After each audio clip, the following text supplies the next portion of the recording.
अस्सलाम वालेकुम। इंशाल्लाह उम्मीद करता हूँ कि आप सब लोग खैरियत से होंगे, अल्लाह के फ़ज़ल से, अल्लाह के हुक्म से। इंशाल्लाह रहमान आज मैं आप लोगों के साथ इंतहाई आसान सा और इंतहाई मुफ़ीद अमल जो है वो शेयर करना चाहता हूँ, जो आप लोगों को इंतहाई फ़ायदा देगा। वो अमल जो है अगर किसी को शुगर का मसला हो या ब्लड प्रेशर का मसला हो और वो चाहता है कि वो मसला मेरा अल्लाह के हुक्म से हल हो जाए, तो इसके लिए आसान सा अमल जो है आपने करना है। बस सुबह की नमाज के बाद आपने 41 मरतबा सूरतुल फातिहा यानी अलहम्द शरीफ को पढ़कर उसको पानी पर दम करें।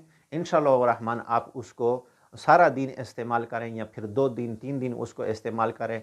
इसी तरह ये अमल 21 दिन तक आप मुसलसल जारी रखें। अल्लाह के फ़ज़ल से, अल्लाह के हुक्म से, अल्लाह जल्ल जलालुहु आपका शुगर का और ब्लड प्रेशर का मसला जो है वो अल्लाह पाक आपका हल फरमा देगा। इंशाअल्लाह रहमान अगर आपको ये मेरा अमल पसंद आया हो तो इस चैनल को आपने सब्सक्राइब भी करना हो, लाइक भी करना है। अल्लाह पाक इस पर